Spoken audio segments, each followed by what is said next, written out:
동안 충성된 일꾼으로 살아오신 성도님들을 사랑하고 환영합니다. 이 시간 함께 기도합니다. 우리를 언제나 사랑하시고 그리고 보배롭고 존귀하게 여기시는 하나님 감사합니다. 3일 동안 하나님의 말씀 따라 하나님의 사역자로 살게 하시니 감사합니다. 오늘 또 주님 앞에 예배하며 나아갑니다.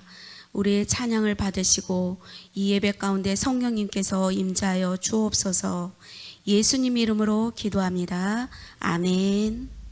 이사야서 45장 18절의 말씀, 창세기 1장 28절의 말씀을 이어서 우리가 함께 읽도록 하겠습니다. 먼저 이사야서 45장 18절의 말씀입니다. 함께 읽겠습니다. 대저 여호와께서 이같이 말씀하시되 하늘을 창조하신 이 그는 하나님이시니 그가 땅을 지으시고 그것을 만드셨으며 그것을 견고하게 하시되 혼돈하게 창조하지 아니하시고 사람이 거주하게 그것을 지으셨으니 나는 여호와라 나 외에 다른 이가 없느니라. 아멘. 이어서 보겠습니다. 창세기 1장 28절 말씀입니다. 함께 읽겠습니다. 하나님이 그들에게 복을 주시며 하나님이 그들에게 이르시되 생육하고 번성하여 땅에 충만하라. 땅을 정복하라. 바다의 물고기와 하늘의 새와 땅에 움직이는 모든 생물을 다스리라 하시니라. 아멘. 이 시간은 한국기후변화연구소 이사장이시고 전주 신일교회 안수집사이신 박상문 집사님을 모시고 기후위기와 기후변화라는 주제로 말씀을 듣겠습니다. 나오실 때 박수로 환영 부탁드립니다.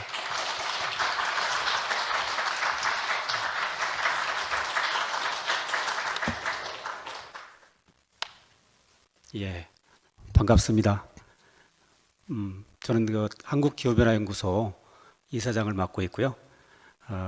사실 우리 완산교회를 지난 주일 예배 때 와서 좀 예배를 참여를 했는데, 우리 저 앞에 있는 그 평신도가 사역하는 교회 이 말씀이 굉장히 마음에 와닿았어요.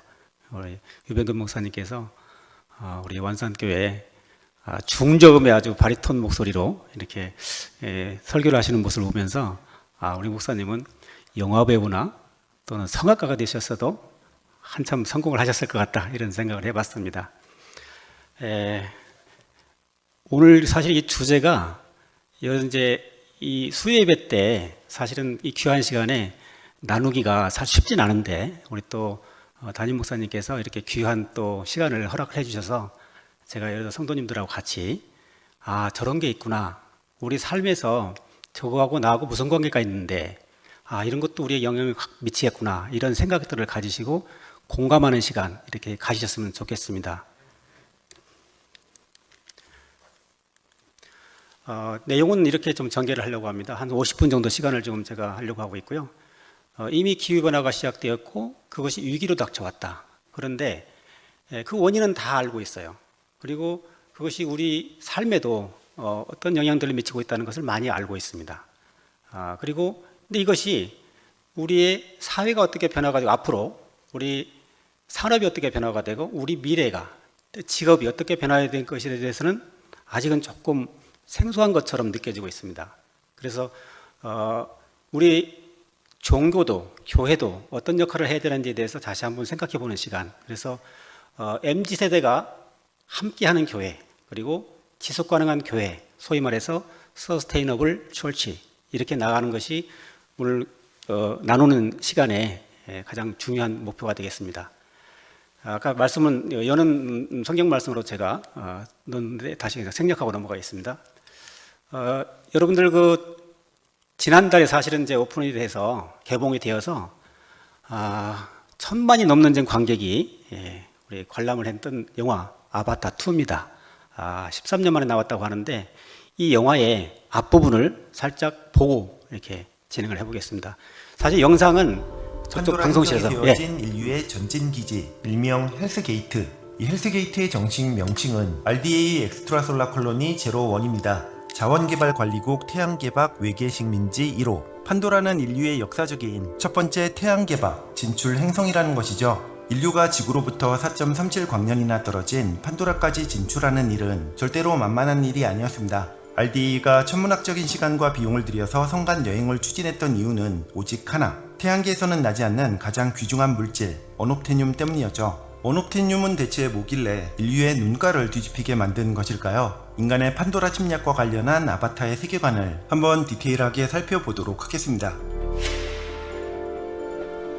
근미래의 지구는 암울한 상태에 있었습니다. 인구 폭발, 환경 파괴, 기후 변화로 거주 여건은 점점 나빠지고 있었고 석유와 석탄은 물론 우라늄까지 고갈되었으며 지정학적 분쟁이 끊이지 않았습니다. 이런 우물한 미래 인류의 모습은 아바타의 삭제 장면에서 잘 묘사되어 있었죠. 예, 다음 스톱 부탁드립니다. 예. 인간의 이 영화가 미래 영화입니다. 앞으로 140여 년 후의 얘기.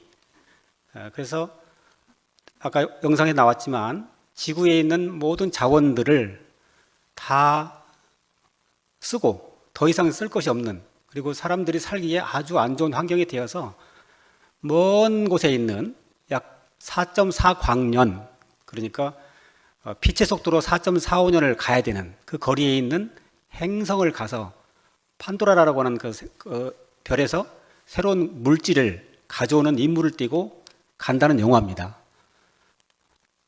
이 영화에서, 이 화면에서 보시다시피 판도라라는 그 별이 있는데요. 이 별이 지구하고 사이즈가 비슷합니다. 그런데 지구보다 더 살기 좋은 환경이라고 이 영화에서는 설정이 되어 있어요. 그런데 이 영화를 만들었던 카메론 감독, 대단한 감독이라고 전 세계의 영화인들이 칭찬하는 분입니다. 근데 이분이 영화를 만들면서 우리 관람객들에게, 우리 인류에게 던지려고 했던 메시지는 무엇일까? 맨 밑에 줄 두 번째 뿔을 보시겠습니다. 자연을 축복하는 영화를 만들고 싶었다. 자연 세계와의 근본적인 계약을 바꿔야 할 것이다. 이를 위해서는 웰스라는 개념을 재정의해야 한다. 그 맨 마지막 문장이 상당히 의미가 있습니다. 인류는 100년, 200년 후에 어떻게 될까? 지속 가능성은 안도하기 위해서 신용만 해서는 안 된다. 기후 변화가 일어나고 기후 위기가 닥치고 인류가 더 이상 살 수 없는 환경이 되어가는데도 불구하고 그냥 그런 척하고 살면 안 된다. 이런 메시지를 던지고 싶어서 어마어마한 돈을 들여서 이 영화를 만들었다. 이 영화가 주는 메시지입니다. 오늘날 이 지구는 다양한 형태의 재해로 사람이 살기가 힘들어지는 상황으로 오고 있죠. 산불, 폭우, 미세먼지, 가뭄. 작년 8월 달에 여러분들 뉴스에서 많이 보셨던 파키스탄입니다. 약 지구의 4분의 1이 물속에 잠겨서 더 이상 힘든 상황이 된 나라죠. 그런데 이 나라가 배출하는 온실가스는 전 세계의 0.4%밖에 안 되는데 왜 우리한테 이런 재앙이 닥쳤을까? 억울하겠죠. 그런데 약소국한테 이런 현상이 나타났지만 앞으로는 부자 나라도 예외일 수가 없다. 그리고 맨 마지막에 재밌습니다. 파키스탄에서 42조 원에 달하는 피해를 입었다라고 이미 돈을 달라고 문제제기를 했습니다. 국제기구에서 이 돈을 줘야 된다, 이런 논란이 계속 이어지고 있어요. 아마 제가 보기에는 줄 것 같습니다. 작년 7, 8월 달 사진인데요. 유럽, 러시아, 북극 가까이 있는 알래스카, 미국 할 것 없이 모든 나라가 폭우와 폭염으로 몸살을 앓고 있습니다. 더 이상 살기가 힘들어진 상황이 되어가고 있는 것이죠. 이 영상 3분짜리인데요. 잠깐 보고 다음 화면 가겠습니다.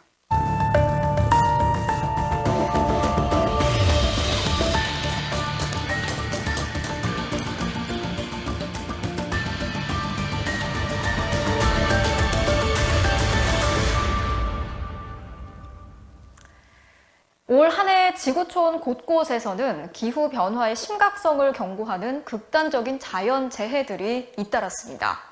대형 산불과 초강력 토네이도, 홍수와 태풍, 그리고 지진까지. 문제는 이런 자연 재해들이 더 자주 그리고 더 큰 규모로 발생하고 있다는 건데요. 신정영 기자가 전해드리겠습니다. 미국 중부를 쑥대밭으로 만든 12월의 토네이도. 100명에 가까운 목숨을 앗아간 지 일주일 뒤, 이번엔 북설에 모래 폭풍까지 동반한 시속 120km의 허리케인급 돌풍이 덮쳤습니다. 한겨울 한낮 기온이 30도 가까이 오르며 벌어진 이상 현상입니다. How is this happening in December? This is the kind of thing you would only see at the height of the season, March, April, May. 미국 역사상 두 번째로 강력했던 산불. 아무리 물을 부어도 폭염 탓에 꺼지지 않아 3개월이 지나서야 완전히 진압됐습니다. 올 들어 9월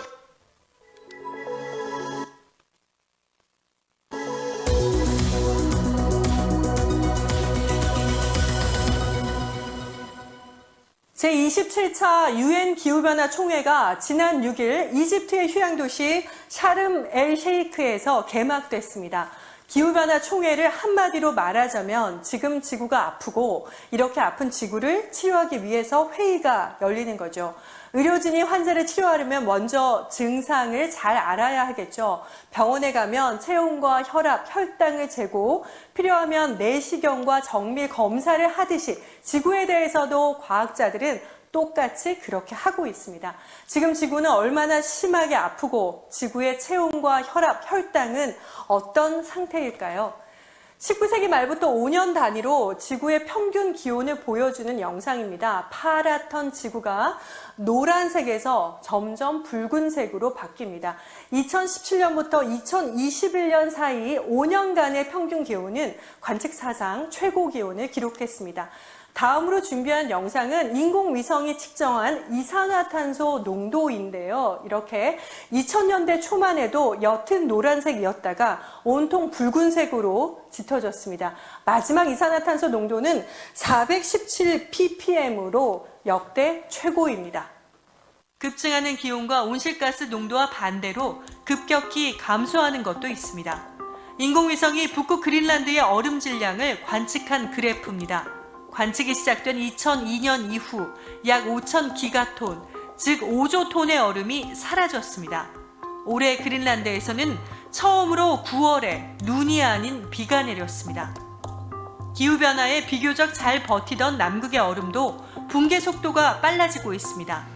짙은 붉은색 영역이 다음 화면 넘어가겠습니다. 속히 이 영상이 좀 길어서요. 짧게 적게 좀 느낌만 오시고 넘어가겠습니다.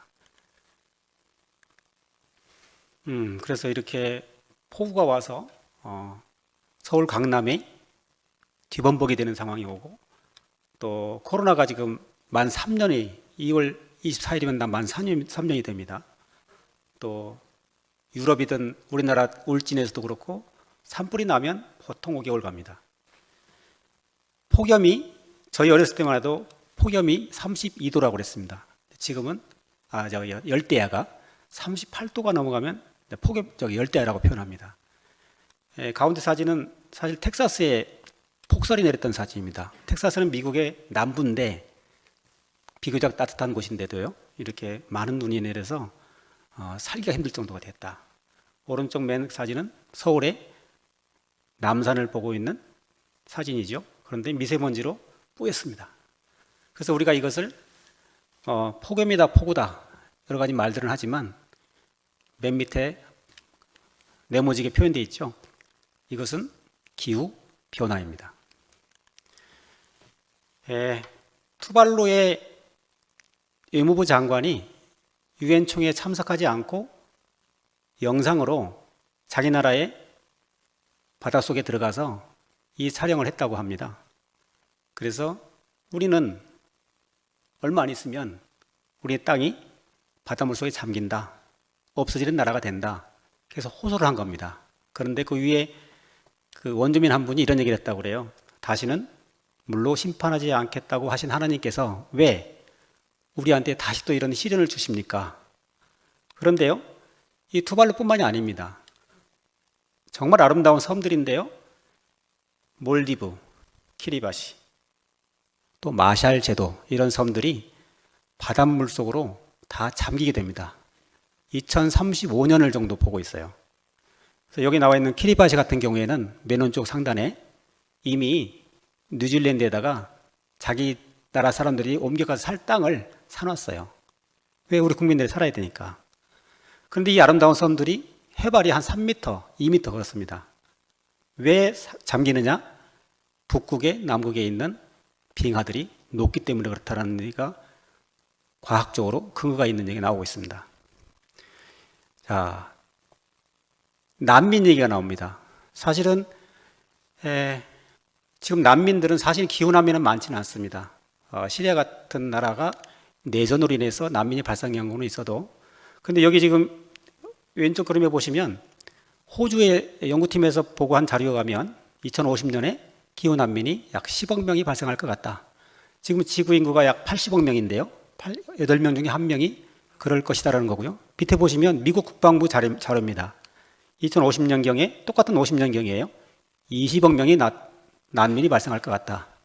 그런데 한국은 그러면 난민에 제외되어 있는 나라일까? 한국도 기후난민이 발생할 수 있다. 이런 얘기입니다. 이 영상 앞부분 좀 보고 가겠습니다. 수도권에 쏟아진 110년 만의 폭우. 우리나라만의 일이 아니라 전 세계적인 현상, 그리고 이제는 기상 이변이 아니라 일상이 되고 있기 때문에 더 심각하게 느껴졌습니다. 기후변화 임계점이 어디냐? 학자들의 시각은 여러 개입니다만은 인류가 체감하는 기후변화는 이미 임계점을 넘었습니다. 올해 상반기에 전 세계 자연재해로 인한 사망자가 4,300명입니다. 지난해 1.9배, 거의 2배입니다. 자연재해로 인한 재산 손실은 85조 원에 달합니다. 전 세계 곡물 수확이 5% 줄어들 것으로 예상되고 있습니다. 2011년부터 2020년까지 지구의 평균 온도가 산업화 전과 비교하면 1.09도가 올랐습니다. 1.5도가 넘으면 지구에서는 살기가 어렵다는 것이 학계 분석입니다. 그런데 2021년에는 좀 시간이 좀 제한적인 관계로 다 볼 수 없던 점을 양해를 해주시기 바랍니다. 이 영상에서 나오는 단어가 오른쪽에 있는 티핑 포인트라는 말이 나옵니다. 임계점, 회복하지 못하는 상황이 온다라는 얘기입니다. 폭염, 폭우가 오고 산불, 태풍이 오고 미세먼지가 오고 재해가 오고 그래서 더 이상 회복 불가능한 상태, 이게 임계점이라는 말이 나오고요. 지금 코로나19도 팬데믹 상황으로 갔다가 이제 겨우 우리나라는 이제 마스크를 벗은 상태인데요. 사실은 우리가 근 한 10년, 20년 사이에도 이 들었던 많은 용어들이 있죠. 사스, 메르스 이런 단어들.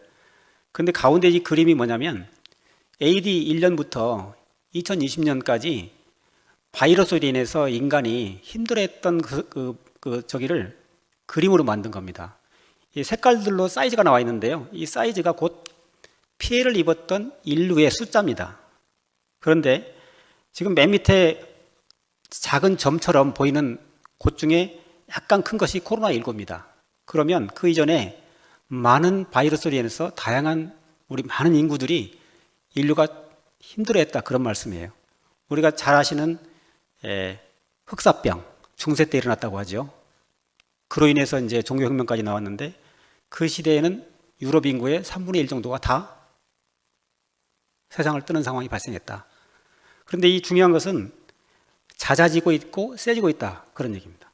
그리고 오른쪽에 있는 임계점이라고 표현한 것은 빈발하고 있고 대형화되고 있고 장기화되고 있다.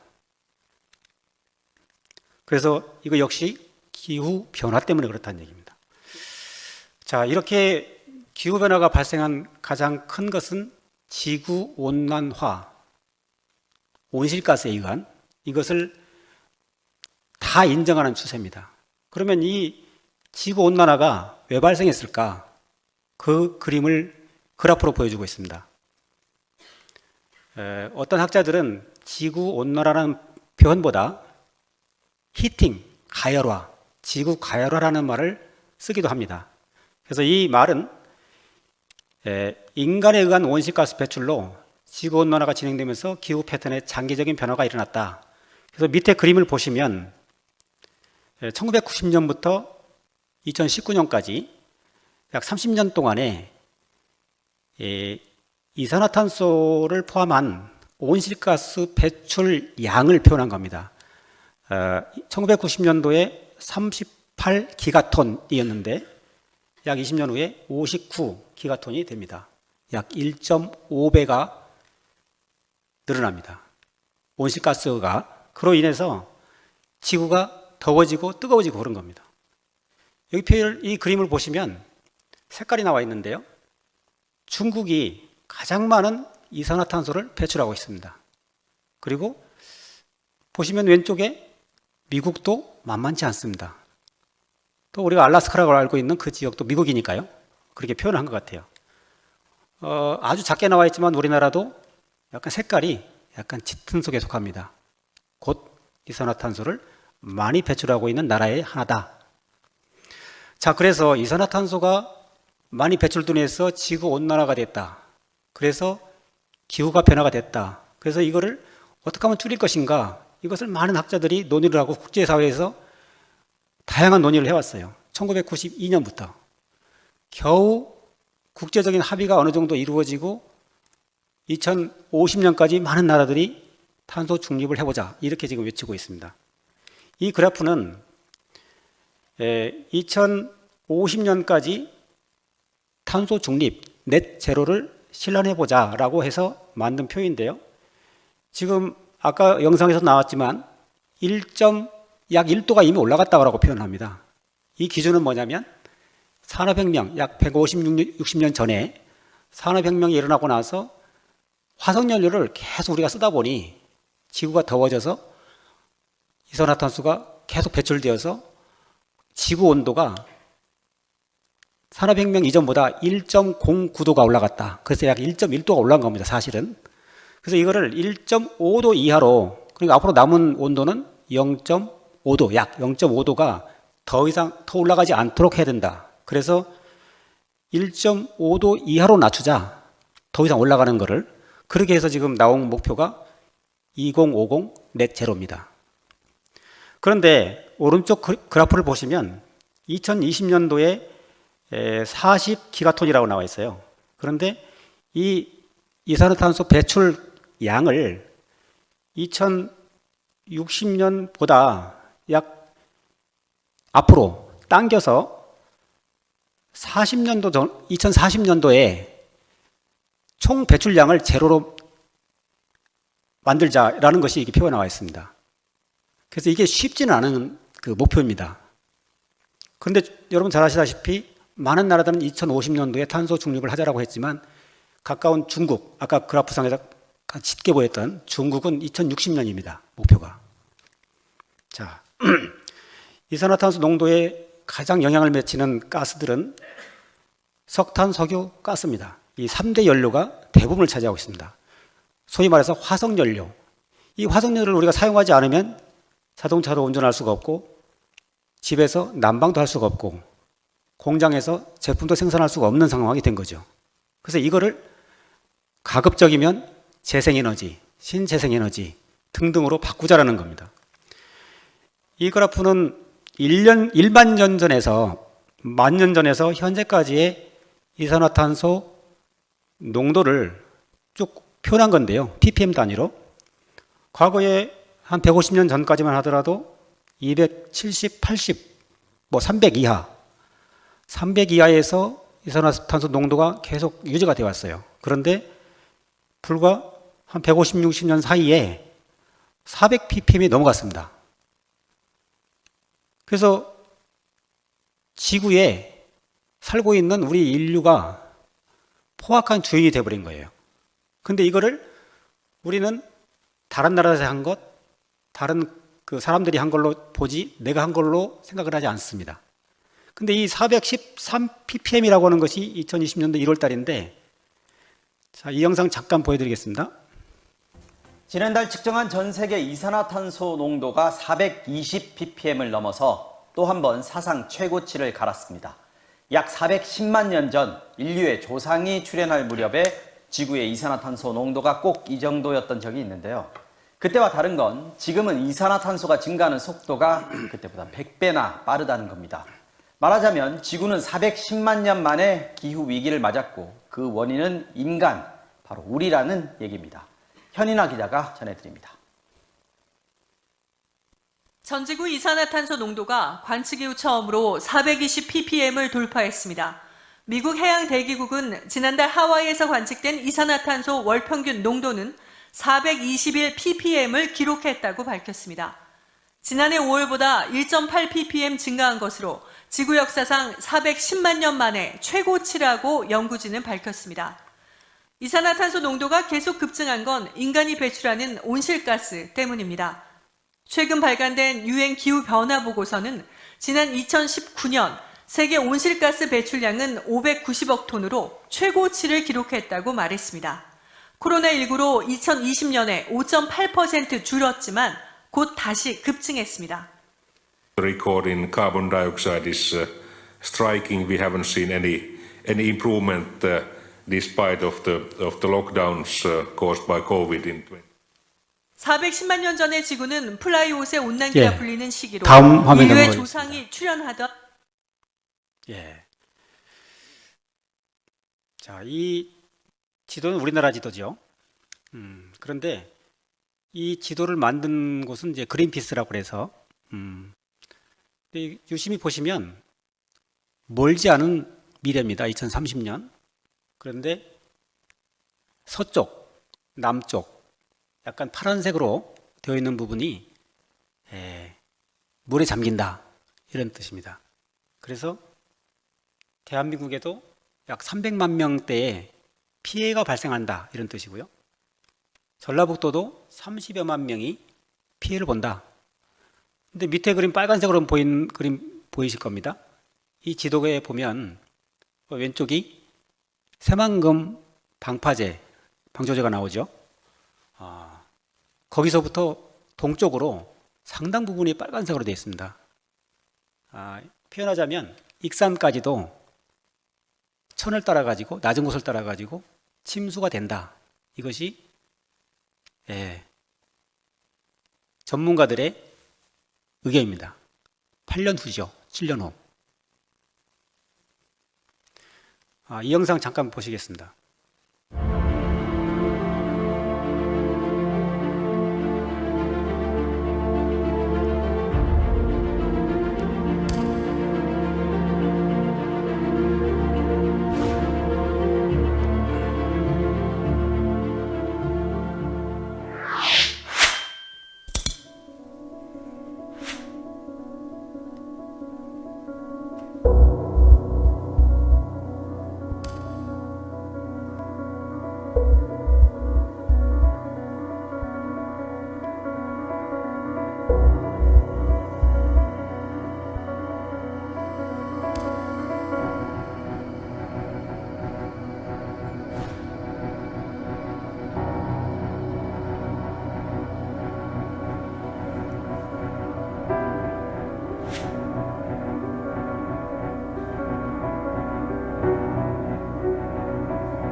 prevent the park to be flooded, but more importantly, from the neighborhood to be flooded.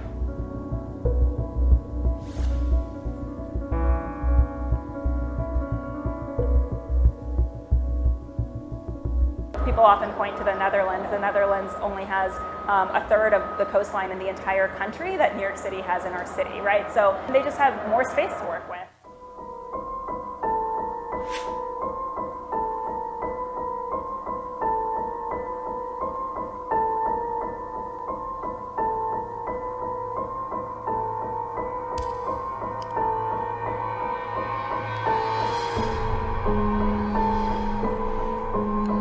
다음 화면 넘어가겠습니다.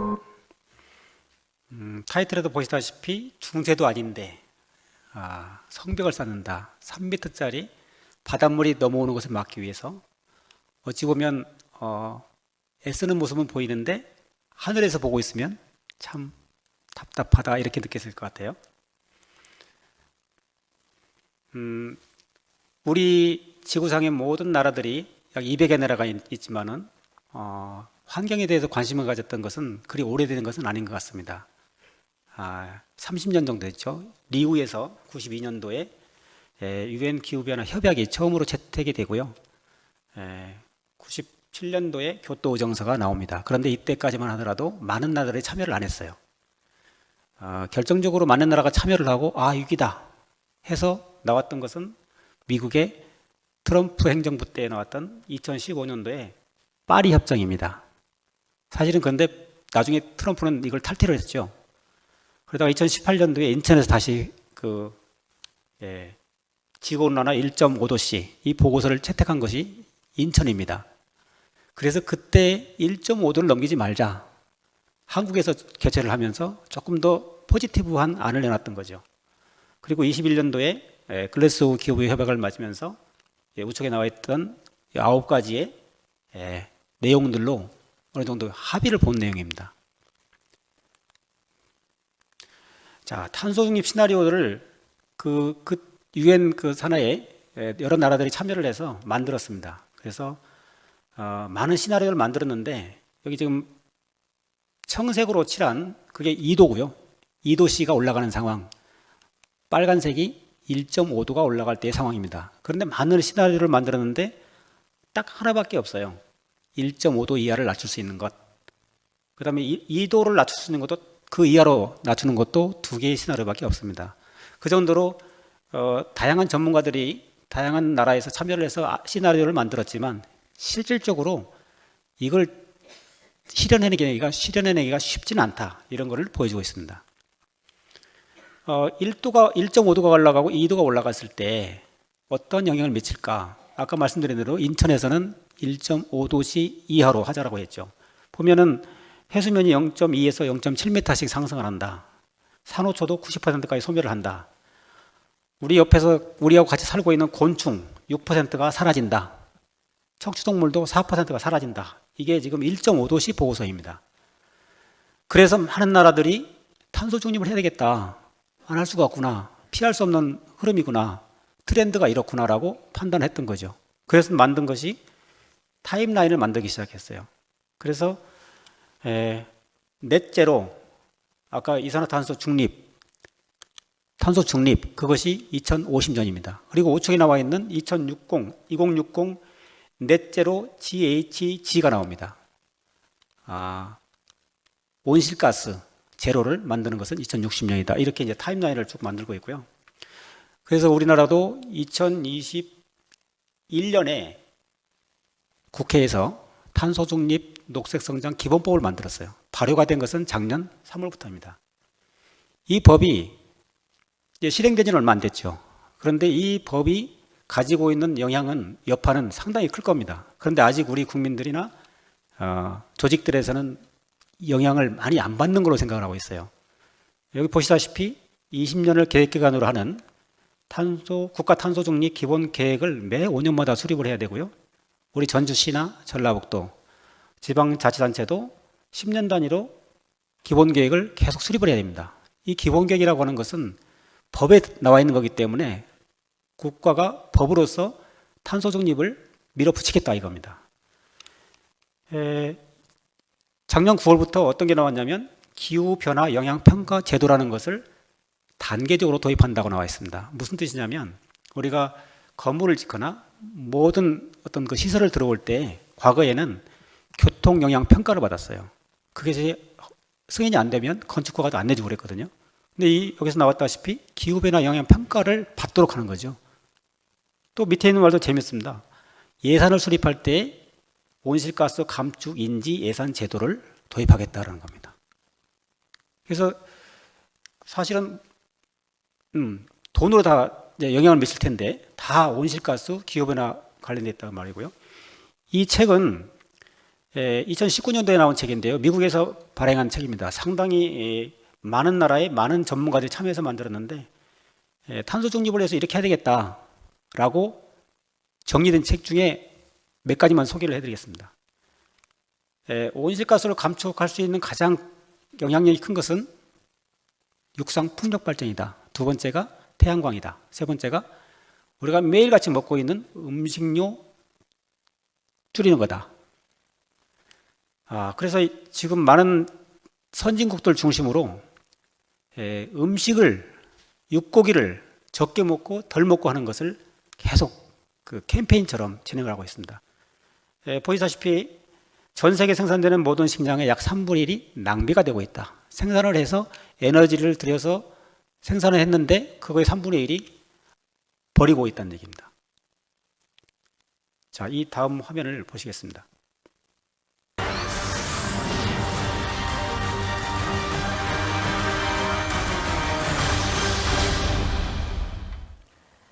네, 기후위기 짚어보는 연속 보도입니다. 우리나라에서 한 사람이 1년 동안 배출하는 탄소는 11.8톤, 세계 평균의 2.5배나 됩니다.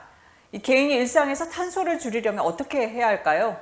에너지 사용을 줄이고 쓰레기를 덜 만드는 것, 그리고 가까운 지역에서 만든 제품을 사는 것까지 김진화 기자가 지구를 살리는 실천 방법을 소개합니다. 베테랑 주부 남예 씨, 탄소 배출량은 어느 정도일까? 전기와 가스, 수도요금 등을 탄소 배출량으로 환산해 봤더니 한 달에 635kg 배출한 것으로 나왔습니다. 소나무 96그루를 심어야 상쇄할 수 있는 양입니다. 외부 활동과 물건을 사서 쓰는 것까지 따지면 배출량은 훨씬 늘어납니다. 96그루라고 하니까 안 되겠구나. 생활 속 탄소 줄이기를 실천하고 있는 양미교 씨는 무엇이든 한 번만 쓰고 버리지 않습니다. 물도 모아뒀다 다시 씁니다. 설거지할 때 물을 받아서만 해도 1년에 약 5kg, 절수기를 쓰면 19kg까지 탄소를 줄일 수 있습니다. 자, 이런 기후 위기가 닥쳤는데 우리가 그럼 어떻게 하라고? 그럼 무엇을 할 건가? 이 부분을 한번 좀 공유를 하고 싶습니다. 제가 타이틀을 대응이 아니고 적응, 어댑테이션이라는 말로 썼습니다. 이 말은 우리가 기회로 활용할 필요가 있다는 거죠. 그리고 미래 사회는, 미래 산업은, 미래 직업은 어떻게 바뀔 것인가? 이게 이제 우리나라 환경부에서 만든 자료인데요.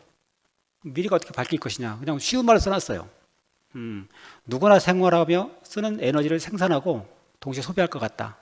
그러니까 동네에서 쓰는 에너지를 동네에서 생산하다 이런 뜻입니다. 탄소를 많이 배출하는 일자리는 친환경 미래 일자리로 바뀐다. 일자리가 바뀐다라는 거죠. 건물과 도시는 높은 에너지 효율과 동시에 에너지를 자체 생산한다.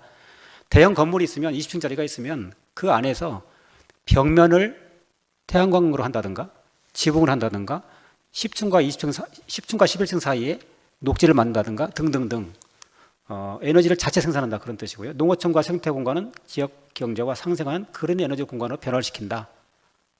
모든 자원을 효율적으로 사용하고 재활용하는 순환의 시대가 온다. 이게 이제 정부에서 홍보용으로 만든 자료인데요.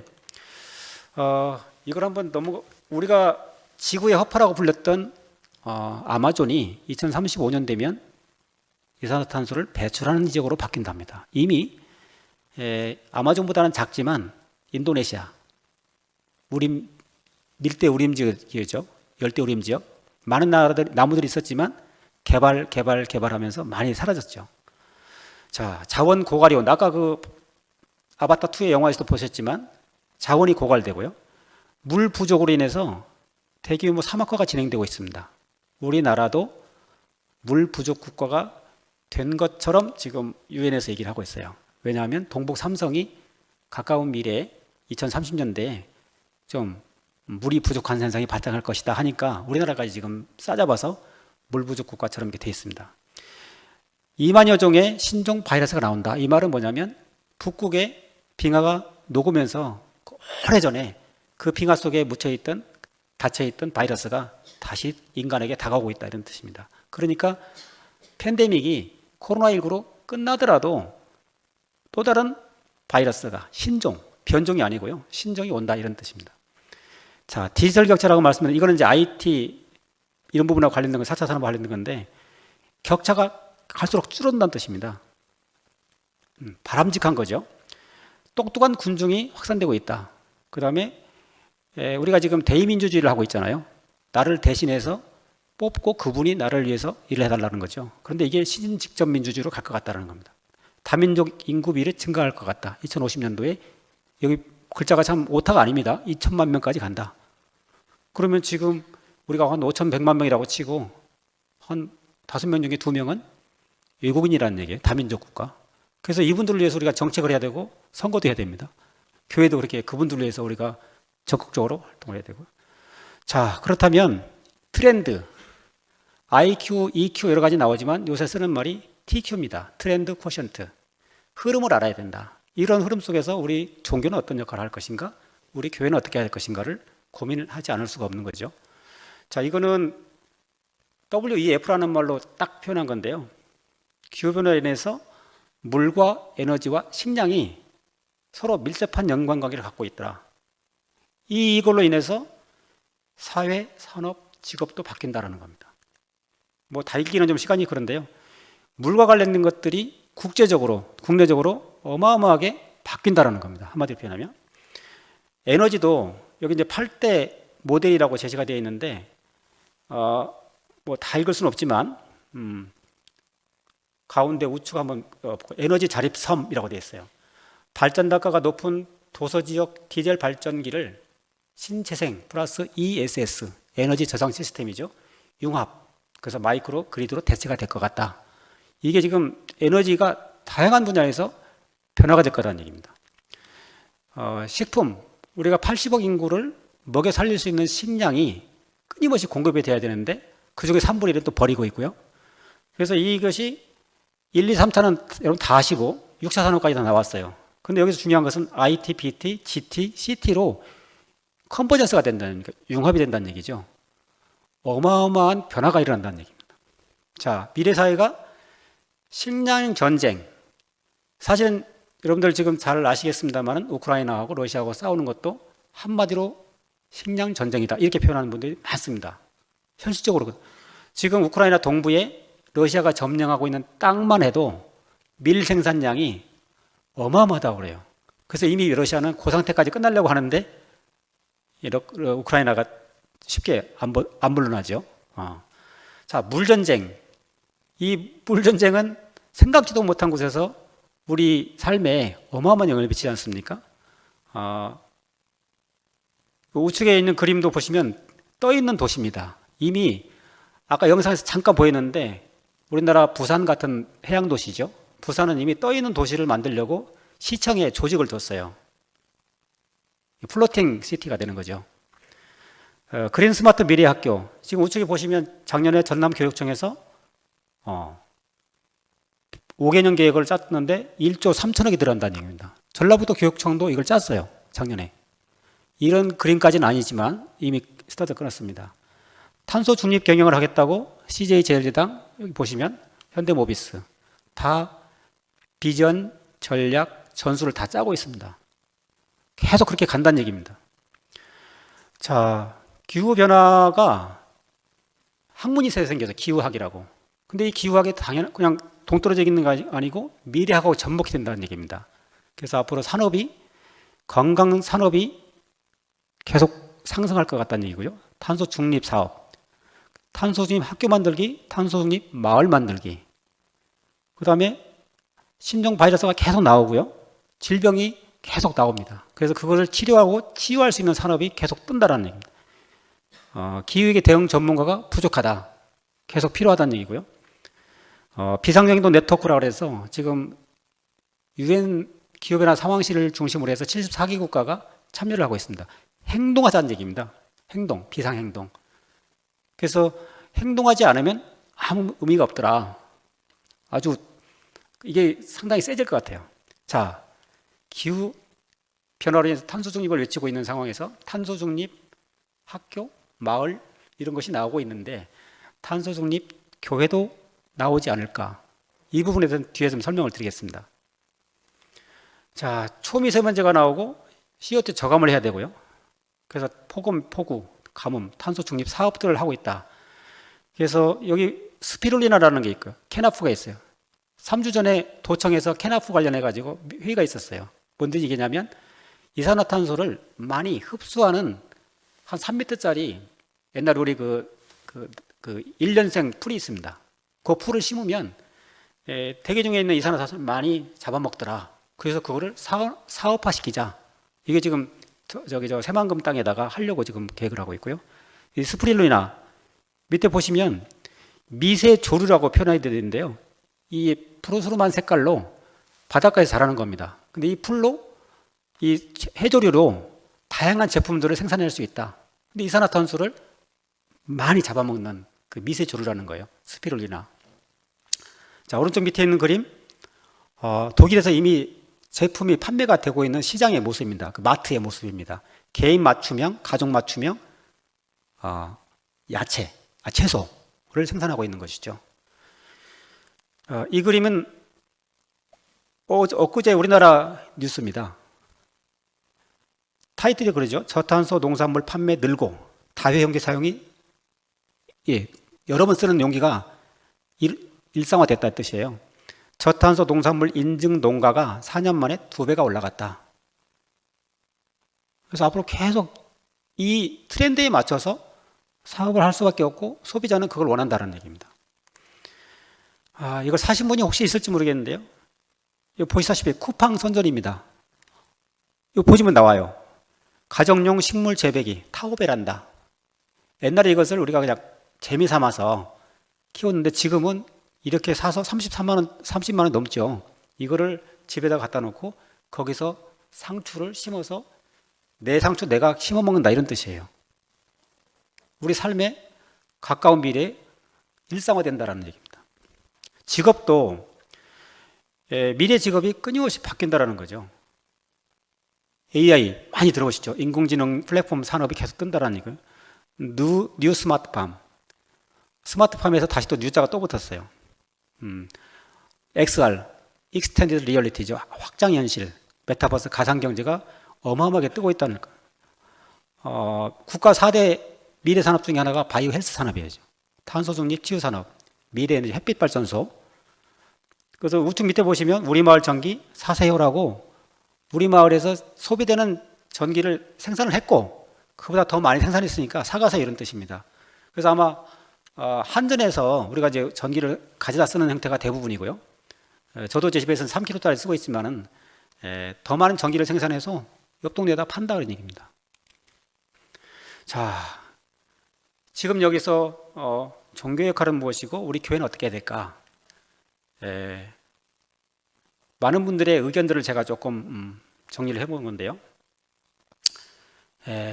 기후변화 기후위기 시대에 산업과 사회와 산업 그리고 일자리가 변하고 있는 시대에 교회는 세상과 상관없이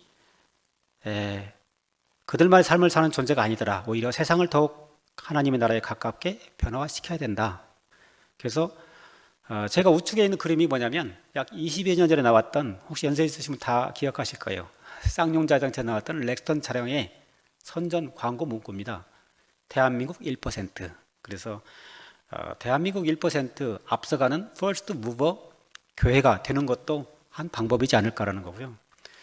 이게 2020년도 6월 그러니까 코로나가 발생한 지 약 4, 5개월 후에 5개월 정도 후에 기후위기 시대에 종교인들에 대한 국민의식 조사를 멤브레인 트렌드 모니터에서 했어요. 근데 이 보면 파란색이 나오는 부분들이 있죠.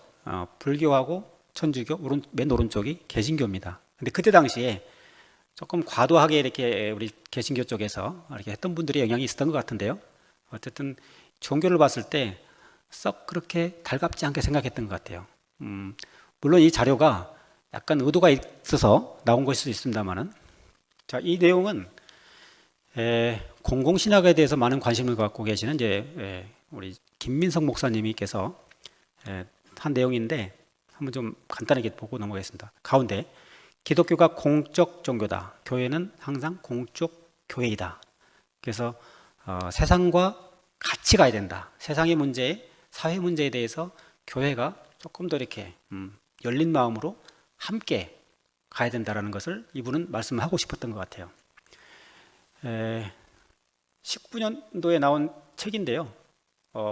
포스트 코로나, 20년도에 나온 책입니다.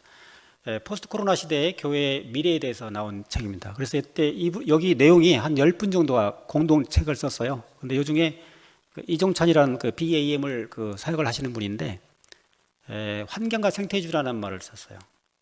베이비부모나 X세대에 속한 목회자와 장로 그룹이 있고, 공공성, 사회 정의에 민감한 MZ세대가 있다. 근데 사실은 갭이 좀 많이 크더라. 사실 MZ세대들은 저도 자녀가 그 세대인데요. 연애, 결혼, 출산, 뭐 3포, 5포, 7포 막 그러지 않습니까?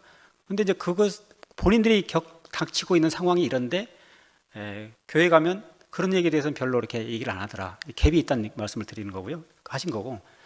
코로나19 팬데믹이 끝날 건가? 팬데믹이 그러면 이걸로 끝일까라는 거죠. 그러나 그렇지 않다는 겁니다. 잦아질 것 같고, 길어질 것 같고, 또 난다 이거죠. 그래서 MZ세대의 관심사인 생태 환경에 교회가 관심을 조금 더 가져야 된다는 말을 이분은 하고 싶었던 거예요. 창조신학에 근거한 친환경 삶을 살도록 성도들 계도해야 된다는 겁니다. 요즘 여러분들께서 많이 귀에 듣는 말이 ESG입니다. ESG. 그런데 이분은 ESG에다가 앞에 하나를 더 붙여서 스피리추얼, 그래서 ESG를 성도들의 삶의 모델로 했으면 어떨까라는 본인의 생각을 이 책에다 정리해서 제가 조금 소개해드렸습니다. 자, 사실은 이 부제목이 오늘 여러분들하고 나누고 싶었던 타이틀은 부제목이 이겁니다. 그린 철치로 가자.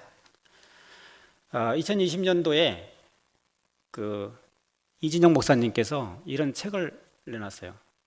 그린 엑소더스 기후위기 시대 생태적 전환과 교회라는 내용인데요. 아까 말씀드렸다시피 기후가 바뀌고 있는 그 상황을 함께 느끼고 교회가 거기에 트렌드에 맞춰서 가보자라는 거고요. 22년도에 한국 기독교 환경운동연대에서 교회들이 생태적 전환을 해보자. 그래서 그린 엑소더스라는 말을 썼습니다. 그래서 여기서 나온 말들이 탄소 배출 재료 예배, 생명을 살리는 성찬식, 꽃과 나무 가득한 교회당, 남는 종이가 없게 하자, 이런 것들을 내세웠던 거죠. 사실 종교들이 다양한 종교 집단에서 기후변화에 대해서 여러 가지 액션들을 취하고 있습니다. 우측에 보시면 천주교 수원교구입니다. 약 330여 개의 성당들을 이제 관리하고 있는 데인데요. 2040년에 국가보다 10년 앞서서 탄소 중립을 해보자. 그 천주교에서 이렇게 했고요. 우측 밑에도 대한불교 조계종에서도 기후변화에 대해서 이렇게 해보자라고 하고 있고요. 왼쪽 그림은 한국기독교교회협의회에서도 2040년까지, 원래 이 내용은 작년에만 나온 거예요. 한국기독교교회협의회에서. 근데 1년 전에는 2050년 2050 탄소 중립이었어요. 근데 1년 후에 2040년에 탄소 중립을 해보자라고 교회 차원에서도 지금 나오고 있고요. 한국기독교교회협의회에서 5가지의 비상행동 실천 내용을 발표했습니다. 재작년 5월이죠. 각 교단과 지역 교회들이 자발적으로 참여하는 교육 프로그램과 기후위기 비상행동 플랫폼 사업을 해보겠다.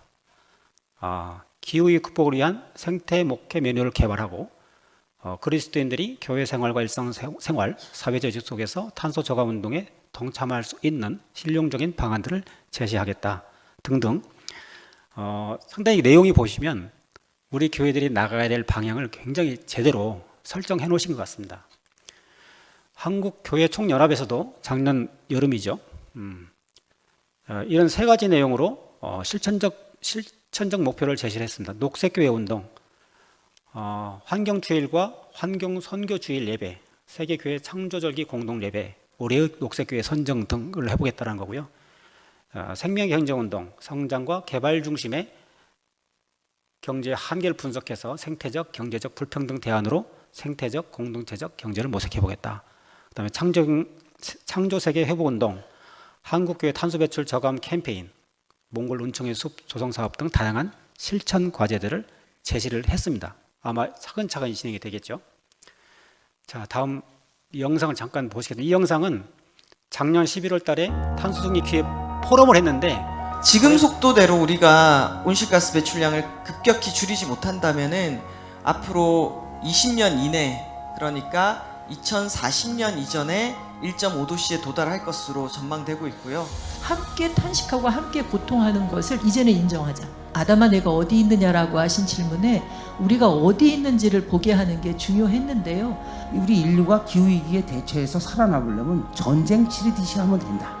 그런 자세와 그런 열정으로 해야 된다고 얘기를 한 거예요. 10년 전에. 단순히 탄소 중립 안 하면 지구가 망한다. 그 전에 우리 경제가 망할 겁니다. 정말 어려운 과정이 될 겁니다. 탄소 중립과 기후위기 극복을 위한 과정은 일자리가 없어지기도 하고 새로운 일자리가 만들어지기도 하고 감내해야 되는 고통의 과정, 이런 인내의 과정들이 필요할 겁니다. 근데 그 인내의 과정들을 진행할 수 있게 해주는 건 저는 공동체의 힘이라고 생각합니다. 그냥 메시지로만 얘기할 게 아니라 각각의 공간에서 구체적으로 계획하고 실행에 옮겨야 할 텐데요. 탄소 중립 교회에 대한 가이드라인을 만들고 교회라는 공간이 어떻게 더 안전해질 수 있고 온실가스를 덜 배출하는 공간이 될 수 있는지, 우리 생명이 걸린 문제, 인류 멸종에 관한 문제니까 과감하게 생각을 하고 적극적으로 교회가 협동조합을 만들어도 되고 우리 교인분들이 지역의 협동조합에 참여해서 함께 한 걸 토탈로 따지면 충분히 교회 공동체가 아리백하기는 너무 쉽다. 교회가 앞장서서 마을 지도를 만들면서 구체적으로 문제점도 발견하고 자원도 발견하고요. 생태 자원, 인적인 자원, 물적인 자원, 역사 문화적인 자원도 발견해서 그것을 다 연결해서 이 문제를 해결하는 일을 해갈 수 있었으면 좋겠다. 사실은 이 모든 일은 사람이 하는 겁니다. 교회 안에 이걸 추진할 수 있는 모임이 있으셔야 돼요. 굉장히 다양한 우리는 인적 자원을 갖고 있습니다. 특히 교회는.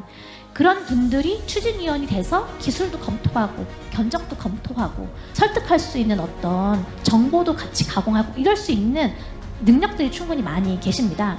그리고 그분들에게 힘을 실어줄 수 있는 어떤 분위기, 끊임없이 갈 수 있는 어떤 그런 뿌리를 만들어내는 게 저는 먼저 처음 시작할 때 중요하다고 생각이 되고요. 교회 안에 핵심적인 공동체가 설 수 있도록 하는 일들이 내년에도 계속 이어질 수 있었으면 기독교환경교육센터 살림이 이 일들을 계속 해가리라 생각을 하는데요. 교회 안에 중간 지도력들이 또 형성될 수 있도록 하는 일도 약속을 드리겠습니다.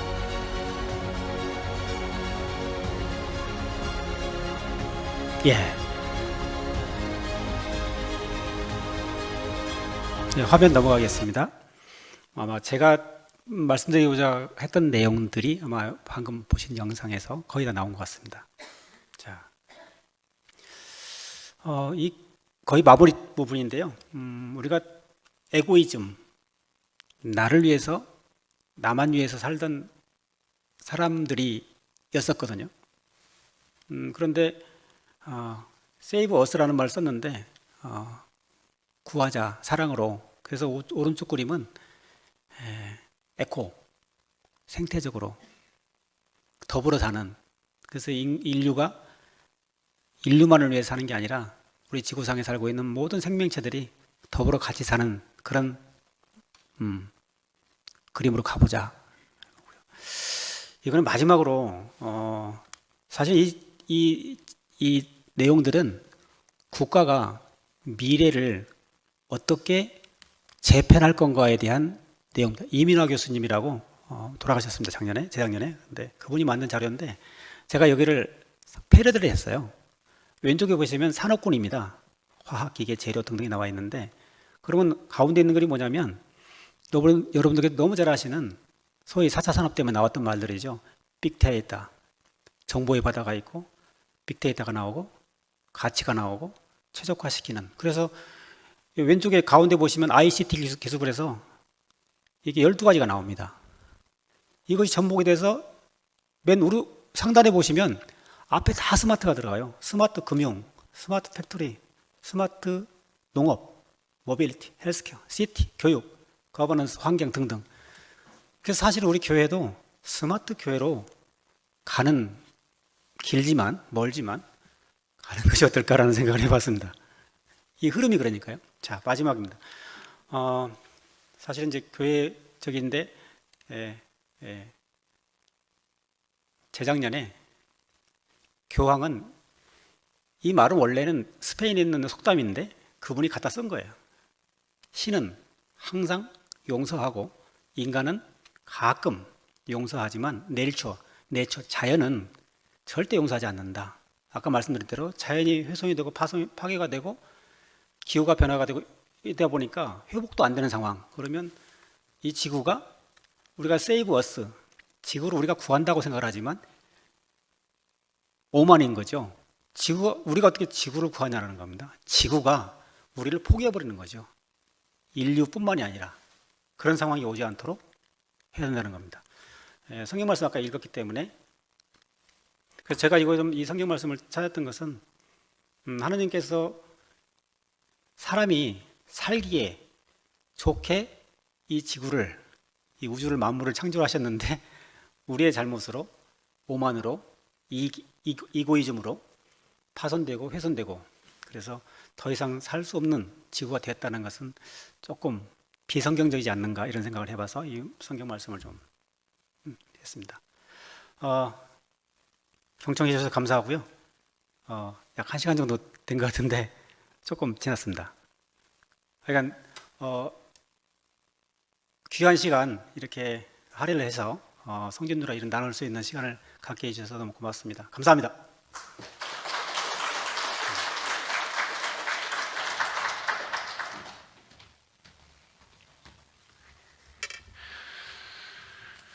이 시간 잠시 같이 우리 기도하는 시간을 잠시 갖도록 하겠습니다. 오늘 강의 중에 참 좋은 메시지를 많이 들으셨을 텐데요. 이제는 인간이 자연 세계와의 근본적인 계약을 바꿔야 할 시기가 온 것 같습니다. 하나님 먼저 우리 인간 안에 인식의 변화가 있게 하여 주시고, 특별히 그 인식의 변화의 출발점에 우리 그리스도인들이 있게 하여 주시고, 그리고 탄소 중립을 이루기 위한 여러 실천에 있어 우리의 삶에 실천이 있을 수 있도록 함께 해 주시고, 또 그러한 일들을 우리 교회가 앞장서서 선도해 갈 수 있도록 하나님의 인도하심과 또 우리의 행함을 위해 하나님 함께 하여 주시도록 우리 주여 한번 외치시고 잠시 기도하도록 하겠습니다. 주여, 아버지 하나님, 이 지구에, 이 땅에 위기가 오고 하나님, 이제 실질적인 위기의 변화가 시작되었음을 우리가 알고 있지만, 하나님, 우리가 이것을 위기로 감지하고 우리가 실질적으로 행동해야 할 것을 우리가 우리의 삶 안에 인식하고 행하는 것은 너무나 쉽지 않게 여기고 있는 이 날들을 보내고 있습니다. 하나님, 이제 곧 우리가 전쟁과 같이 이 일들을 치러야 할 시대가 시작될 수 있음을 우리가 기억하며, 하나님, 우리가 하나님께서 우리에게 주신 귀한 이 하나님의 창조의 피조 세계에서 하나님께서 우리에게 주신 그 사명대로 이 땅을 잘 가꾸고 잘 섬기고 경작할 수 있도록 하나님, 우리에게 하나님 인식의 변화를 허락하여 주시고, 인식의 변화가 행함이 될 수 있게 하여 주시고, 특별히 우리 교회와 그리스도인들이 그것을 위하여 먼저 실천해 나가고 우리의 행함으로 이루어갈 수 있도록 주님 함께 하여 주시옵소서. 하나님, 교회가 먼저 하나님께서 주신 이 땅을 아끼고 사랑하는 사명에 앞장설 수 있도록 주님 함께 하여 주시기를 구합니다. 하나님, 우리 안에 진지한 기도와 하나님 우리 안에 고민이 있게 하여 주시고, 그 고민과 기도 속에 우리 안에 행함이 있도록 하나님 우리를 인도하여 주시고 우리를 붙잡아 주시옵소서. 유병근 위임 목사님 축도해 주심으로 예배를 마치도록 하겠습니다. 아버지 하나님 감사합니다. 참으로 가장 적절한 때에 꼭 필요한 메시지를 우리 주님께서 사랑하는 박상문 우리 집사님을 통해서 듣게 해주셨습니다.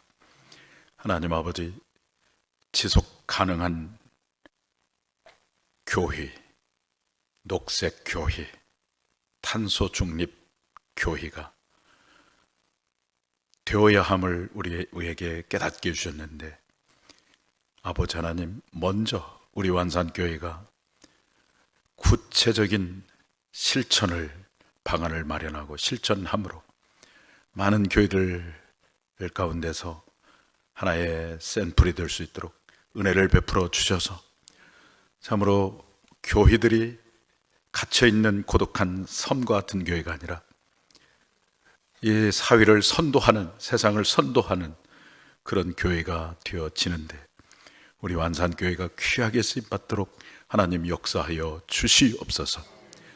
이제는 우리 주 예수 그리스도의 은혜와 하나님 아버지의 무한하신 사랑하심과 성령님의 감화 감동 교통하시고 역사하심이 기후 변화, 기후 위기 시대 속에서 우리로 하여금 경각심을 갖게 해주시고, 그러면 어떻게 우리가 이 위기를 기회로 바꿔야 될 것인지를 알게 하여 주셨사오니 이제 구체적인 실천 방안을 마련하여 기후 교회, 탄소 중립 교회, 녹색 교회, 생태 교회, 하나님의 거룩한 나라를 실현하는 우리 완산교회가 되기를 원하는 사랑하는 모든 성도님들 머리 위에 이제로부터 영원히 함께 하시기를 간절히 축원하옵나이다.